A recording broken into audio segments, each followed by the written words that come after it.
Oh, come in. Come in. I don't often get visitors to the study, but if you're here for knowledge, the director's cuts notes, you say, Resident Evil 1. I believe we have those. All of them, to be exact. So simply take a seat, pull up a chair, cozy up by the fire, and allow me to let you in on the notes and files from Resident Evil, the director's cut. Botany book about medicinal herbs. As you may know, there are many plants that have medicinal effects. Since ancient times, humans have been healing wounds and diseases using various plants. In this book, we're going to sample 3 herbs that grow around the Raccoon Mountains and give their outlines as examples of those plants with medical properties. Each herb has different colors and different effects as medicinal plants. The green one recovers physical strength. The blue one neutralizes natural toxins, while the red herb does not have any effect by itself. The red herb is only effective when it is mixed with other herbs. For example, if you mix this herb with the herb that recovers physical strength, the recovery effect will be tripled. By adjusting the amount and experimenting with these 3 herbs, you can create various kinds of medicines, but I'll leave the details in your hands, because that's the best way to acquire true knowledge.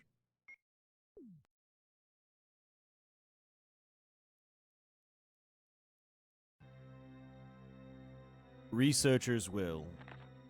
My dear Alma, the fact that you have received this letter is both a joy and a sadness for me. I could not even talk to you because of that guy in the sunglasses. Alma, be calm and read this.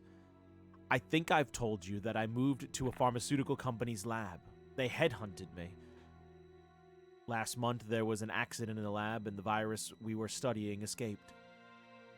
All my colleagues who were infected by the virus are dead. To be accurate, they've become the living dead. They still wander around. Some of them are knocking on my room door desperately right now, but there's no sign of intelligence in their eyes. That cursed virus takes away all humanity from the human brain. Love, joy, sorrow, fear, humor, eternally. And Alma, even the memories of the days I spent with you. Yes, I'm infected. I did everything I could, but I could only delay the progress by a few days. The most frightening thing is that I forgot more about you by the day, so I chose a peaceful death rather than becoming the living dead. Within an hour, I will have entered my eternal sleep. I do hope you'll understand my decision. Goodbye, and forever yours, Martin Crackhorn.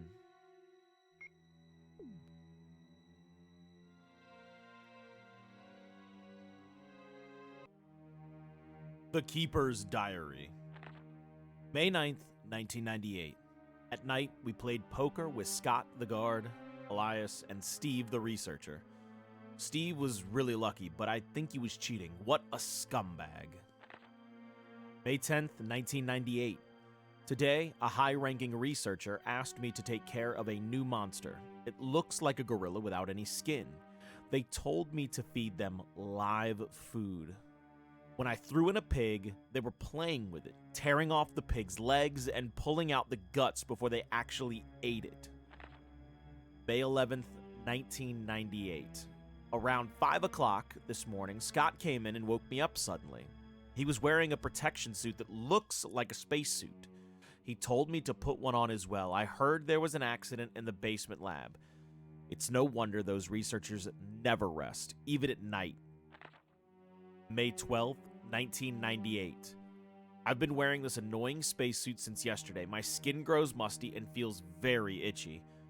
By way of revenge, I didn't feed those dogs today. Now I feel better. May 13th, 1998. I went to the medical room because my back is all swollen and feels itchy. They put a big bandage on my back and the doctor told me I did not need to wear the spacesuit anymore. I guess I can sleep well tonight. May 14th, 1998. When I woke up this morning, I found another blister on my foot. It was annoying and I ended up dragging my foot as I went to the dog's pen. They've been quiet this morning, which is very unusual. I found that some of them had escaped. I'll be in real trouble if the higher-ups find out. May 15th, 1998. Even though I didn't feel well, I decided to go see Nancy. It's my first day off in a long time, but I was stopped by the guard on the way out. They say the company has ordered that no one leave the grounds. I can't even make a phone call. What kind of a joke is this? May 16th, 1998. I heard a researcher who tried to escape from this mansion was shot last night. My entire body feels burning and is itchy at night. When I was scratching the swelling on my arm, a lump of rotted flesh dropped off. What the hell is happening to me? May 19th, 1998. Fever gone, but itchy. Hungry and eat doggy food. Itchy Itchy Scott came. Ugly face so killed him. Tasty. 4. Itchy. Tasty.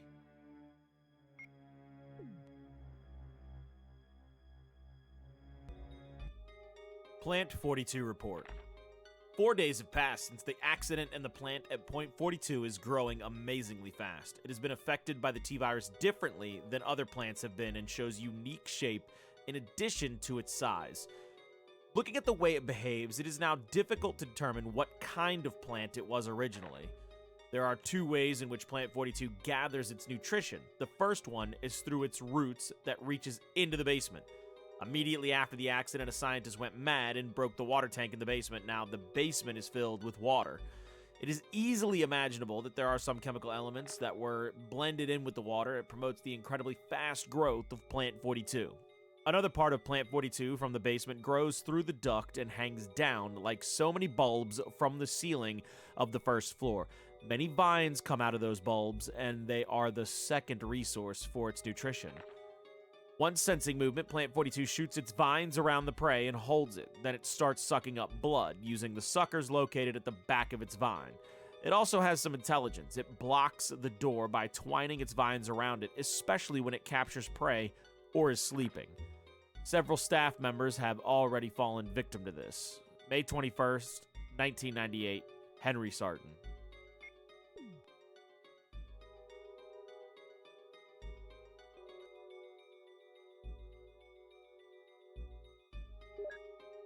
V-Jolt report. As I stated in the last report, there are some common features found in the cells of the plant infected by the tyrant virus. We also have found another interesting fact through some experiments. We found an element that destroys those plant cells rapidly in UMB number 16, one of the series of UMB chemicals that we used for that experiment. We named this UMB number 16 as V-Jolt. In our calculation, it will take less than 5 seconds to destroy Plant 42 if we put the V-Jolt directly on the root. You need to mix some of the UMB series chemicals in a specific order to create V-Jolt. But the UMB series chemicals may generate a poisonous gas which is harmful to the human body. Extreme caution should be taken when handling these chemicals. Following are the types of UMB series chemicals and their brief characteristics. UMB number 2 is red. UMB number 4 is green, UMB number 7 is white, UMB number 13 is blue. It is the stimulating agent. V-Jolt, or UMB number 16, is brown, NP003 is purple, and Yellow 6 is, of course, named for its yellow color.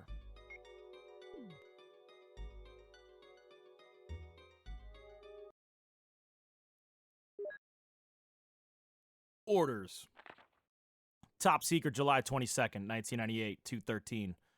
To the head of the security department, X day is approaching. Complete the following orders within the week. 1. Lure the members of STARS into the lab and have them fight with the BOW in order to obtain data of actual battles. 2. Collect 2 embryos per BOW, making sure to include all the species except for the tyrant. 3. Destroy the Arkley lab, including all researchers and lab animals, in a manner in which will seem accidental. White umbrella. Jill, I found something. The pass number. Pass number 8-083-0.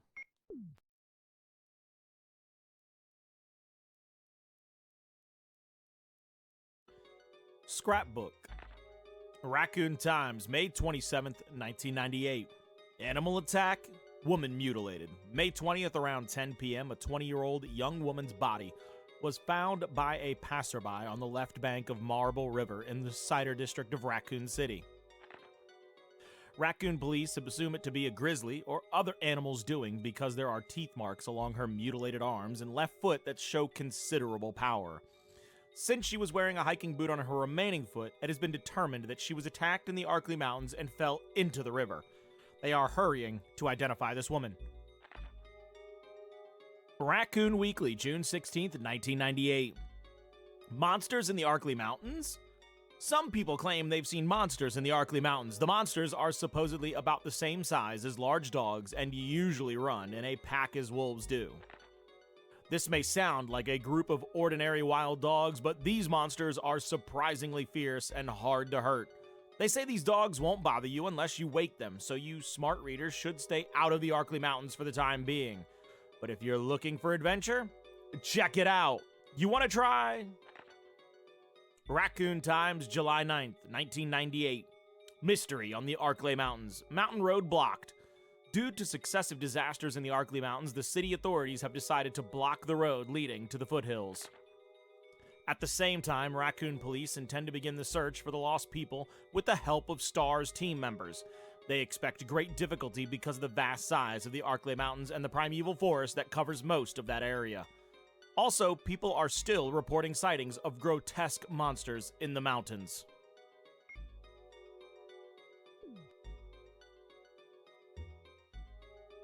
Please. Stay alive.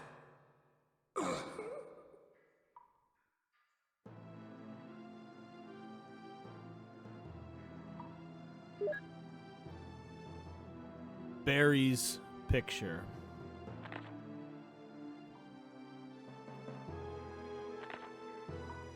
Barry's picture. Something is written on the back of the picture.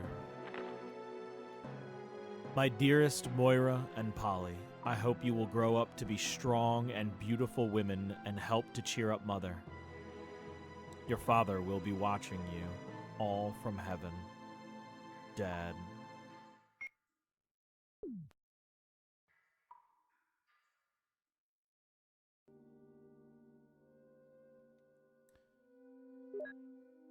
The facts. To General Manager of Sanitation Division from Special Committee on Disasters Raccoon Special Research Department. This memorandum is strictly confidential and must be destroyed as soon as it is understood. Regarding the T-virus outbreak, which occurred recently, this committee conducted a field survey. According to the survey results, estimates on the amount of damage caused by the accident are considerably greater than reported earlier. First, although it is very difficult to obtain accurate data in terms of actual numbers, it is thought that more than half of the researchers died after exposure to the T-virus.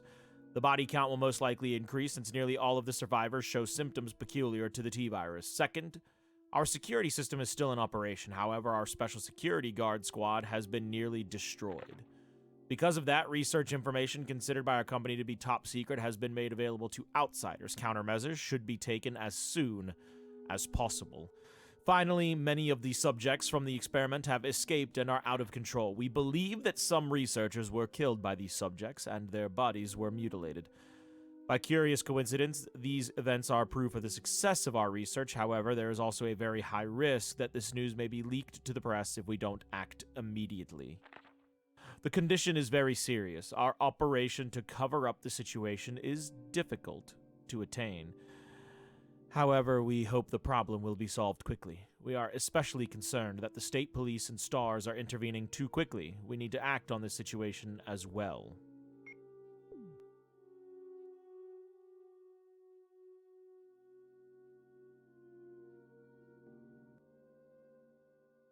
Researcher's letter. June 8th, 1998. Dear Ada. Ada, by the time you read this, I'll be something different. Today's test turned out to be positive, just as I expected. I feel like I'm going crazy when I think about becoming one of them. Ada, you're not infected, and I hope you never will be. In case you're the last one left, take the material in the visual data room, go to the power room to operate the triggering system before you escape. Make all of this go public through the media. If everything is in order, all the locks can be opened by the security system. You can access the system if you log in with my name from the terminal in the small lab. Enter the password. The password is your name. To unlock the door at B2 where the visual data room is located, you'll need to access with our names first and then enter another password. I've written the code below. I'm sure you'll understand it easily. This is my last hope. If you find me completely changed, please kill me yourself. The password is Mole. Yours, John.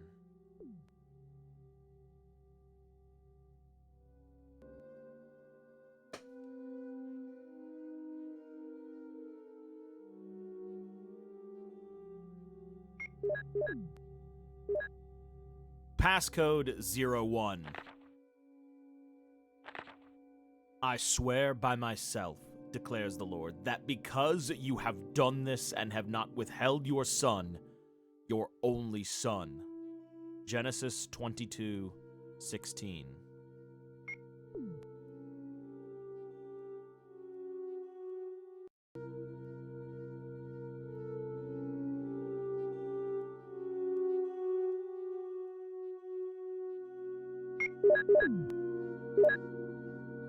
Passcode 02.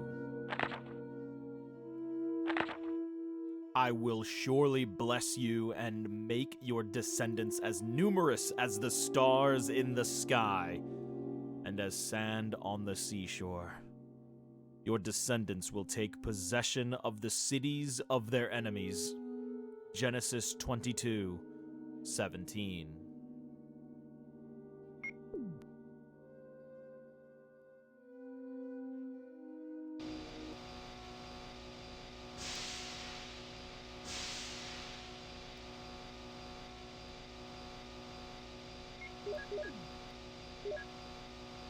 Passcode 03. And through your offspring, all nations on earth will be blessed because you have obeyed me. Genesis 22:18.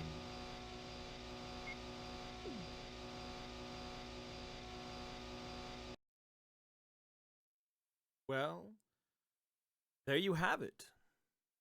All the notes, files, pictures, all of the evidence stars collected from the mansion incident in Resident Evil 1 Director's Cut. Now, I do so love visitors, but if you'll excuse me, I've got some more reading to do, so